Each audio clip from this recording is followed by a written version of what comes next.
നീ എന്താ ഷാഹിന, നിന്റെ ഭർത്താവിന് ഉച്ചഭക്ഷണം ഒന്നും കൊടുത്തു വിടാറില്ലേ? അവളുടെ ഭർത്താവിൻ്റെ സഹപ്രവർത്തകയായ ലൈലാൻ്റെ വകയായിരുന്നു ആ ചോദ്യം. അതെന്താ ലൈല നീ അങ്ങനെ ചോദിച്ചത്? ഇത്തിരി ബുദ്ധിമുട്ടിലാണെങ്കിലും ഇന്ന് വരെ ഞാൻ ആ പതിവ് തെറ്റിച്ചിട്ടില്ല. ഷാഹിന കുറച്ച് വിഷമത്തോടെ മറുപടി പറഞ്ഞു. ആണോ? പിന്നെന്താ മൂപ്പര് ആകെ ഒരു കഷ്ണം ബന്ന് മാത്രമാണല്ലോ ഉച്ചയ്ക്ക് കഴിക്കുന്നത്? ഷാഹിന ആകെ ആശയക്കുഴപ്പത്തിലായി. എന്നും കൊണ്ടുപോകുന്ന ഭക്ഷണം ഇക്ക പിന്നെ എന്ത് ചെയ്യുന്നു? തന്നെയുമല്ല, രണ്ടുപേർക്കുള്ള ഭക്ഷണമെങ്കിലും അതിലുണ്ടാവാറുണ്ട് എപ്പോഴും. ഷാഹിനയ്ക്ക് ആലോചിച്ചിട്ട് ഒരു എത്തും പിടുത്തവും കിട്ടുന്നില്ലായിരുന്നു. അന്ന് രാത്രി ഊണ് കഴിക്കാനിരുന്നപ്പോൾ ഷാഹിന കാസിംകയോട് ചോദിച്ചു, എങ്ങനെയുണ്ടായിരുന്നു ഇന്നത്തെ എൻ്റെ സ്പെഷ്യൽ മീൻകറി? അത് കേട്ടതും കാസിംകയുടെ മുഖത്തുണ്ടായ ഭാവവ്യത്യാസം ഷാഹിന ശ്രദ്ധിച്ചു. നന്നായിരുന്നു. ഒഴുക്കൻ മട്ടിലുള്ള ആ മറുപടി ഷാഹിനയ്ക്ക് അത്ര രസിച്ചില്ല. കാരണം ഇന്ന് ഷാഹിന കൊടുത്തുവിട്ടത് സാമ്പാറായിരുന്നു. ഞാൻ വെക്കുന്നത് ഇഷ്ടപ്പെടുന്നില്ലെങ്കിൽ അത് പറഞ്ഞാൽ പോരെ? ഇങ്ങനെ വഴിയിൽ കളയാനാണോ ഞാൻ ദിവസവും കഷ്ടപ്പെട്ട് ഭക്ഷണം ഉണ്ടാക്കി തന്നുവിടുന്നത്? ഷാഹിന അല്പം ദേഷ്യത്തോടെ ചോദിച്ചു. കാസിംക എന്തോ പറയാൻ ശ്രമിച്ചെങ്കിലും ഷാഹിനയുടെ കലിതുള്ളിയ രൂപം കണ്ട് ഒന്നും മിണ്ടാതെ അവിടെ നിന്ന് എഴുന്നേറ്റ് പോയി. തൻ്റെ ഭർത്താവ് തന്നിൽ നിന്ന് എന്തൊക്കെയോ മറയ്ക്കുന്നുണ്ടെന്ന തോന്നൽ ഷാഹിനയെ സങ്കടത്തിലാഴ്ത്തിയിരുന്നു. കാസിംക അധികം ആരോടും സംസാരിക്കുന്ന പ്രകൃതക്കാരനല്ല. ഷാഹിനയ്ക്ക് പോലും പലപ്പോഴും തോന്നാറുണ്ട് ഇയാൾ എന്ത് മനുഷ്യനാണെന്ന്. വല്ലതും ചോദിച്ചാൽ തന്നെ ഉത്തരം തരുന്നത് തന്നെ വിരളമാണ്.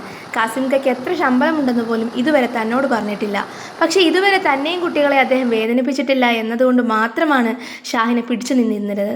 എന്നാലും ഈയിടെയായി ഇത് വളരെ കൂടി വരികയാണ്. പൈസ എവിടെയാണ് പോകുന്നതെന്ന് പോലും അറിയുന്നില്ല. ചിലപ്പോൾ കാസിംകയ്ക്ക് മറ്റാരെങ്കിലുമായി അടുപ്പം ഉണ്ടാവുമോ? ഷാഹിനയുടെ ചിന്തകൾ കാട് കയറിക്കൊണ്ടിരുന്നു. രാത്രി കിടക്കാൻ നേരം മുഖം വീർപ്പിച്ച് കിടന്ന ഷാഹിനയോടായി കാസിംക പറഞ്ഞു, നാളെ നീ എൻ്റെ കൂടെ ഒന്ന് വരണം. നിനക്ക് എല്ലാത്തിനുമുള്ള ഉത്തരം കിട്ടും. ആകാംക്ഷ കാരണം ഷാഹിനയ്ക്ക് അന്ന് ഉറങ്ങാൻ കഴിഞ്ഞില്ല. പതിവ് പോലെ ഭക്ഷണം പൊതിഞ്ഞിരുന്ന കവറും എടുത്ത് കാസിംക ഓഫീസിലേക്ക് ഇറങ്ങി. കൂടെ ഷാഹിനായും. വഴിയിൽ ഒരുപാട് വേസ്റ്റ് ബാസ്ക്കറ്റുകൾ ഉണ്ടായിരുന്നു. ഒന്നിൽ പോലും കാസിംക ഭക്ഷണം ഉപേക്ഷിക്കുന്നത് ഷാഹിനയ്ക്ക് കണ്ടെത്താനായില്ല. അങ്ങനെ ഓഫീസ് എത്തുന്നതിന് മുമ്പുള്ള ഒരു തെരുവിനടുത്ത് കാസിംക നിന്നു. ഷാഹിനയ്ക്ക് ആ കാഴ്ച വിശ്വസിക്കാനായില്ല. തെരുവിലെ കൂരയ്ക്കുള്ളിൽ നിന്നും ഒരു സ്ത്രീയും കുട്ടിയും പുറത്തേക്ക് വന്നു. കാസിംക ഭക്ഷണപ്പൊതി അവർക്ക് നീട്ടി. സന്തോഷത്തോടെ അത് വാങ്ങിയിട്ട് കാസിംകയോട് നന്ദി പറഞ്ഞു. തുടർന്ന് അടുത്തുള്ളൊരു ചെറിയ പെട്ടിക്കടയിൽ നിന്ന് ഒരു പാക്കറ്റ് ബണ്ണും വാങ്ങി ബാഗിലാക്കി കടക്കാരനായ വൃദ്ധന് 50 രൂപയും കൊടുത്തു. അയാൾ നന്ദിയോടെ സ്വീകരിച്ചു. ബാക്കി പോലും കാസിംക വാങ്ങിച്ചില്ല. ആശ്ചര്യത്തോടെ കാസിംഖാനെ തന്നെ നോക്കി നിന്ന ഷാഹിനയോടായി കാസിംക പറഞ്ഞു, കണ്ടില്ലേ ഷാഹിന, നീ ഉണ്ടാക്കി തന്ന ഭക്ഷണത്തിന് എത്രമാത്രം രുചിയുണ്ടെന്ന്. 3 മാസങ്ങൾക്ക് മുമ്പ് ഞാൻ ഈ വഴി വരുമ്പോൾ ആ സ്ത്രീയും കുട്ടിയും ഭക്ഷണത്തിന് വകയില്ലാതെ അവിടെ ഇരിക്കുന്ന വേസ്റ്റ് ബക്കറ്റിൽ നിന്നും ഭക്ഷണം വാരി കഴിക്കുകയായിരുന്നു.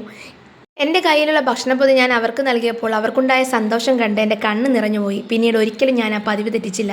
വിശക്കുന്നവർക്ക് ഒരു നേരത്തെ അന്നം കൊടുക്കാനായാൽ അതിനേക്കാൾ വലിയ പുണ്യമില്ല ഷാഹിന. പിന്നെ ആ കാണുന്ന പെട്ടിക്കടയിൽ നിന്ന് ഞാൻ എന്നും ബണ്ണ് വാങ്ങുന്നത് ആ പാവം മനുഷ്യന് 50 രൂപ കൊടുക്കാൻ വേണ്ടിയാണ്. വെറുതെ കൊടുത്താൽ അദ്ദേഹം അത് വാങ്ങില്ല.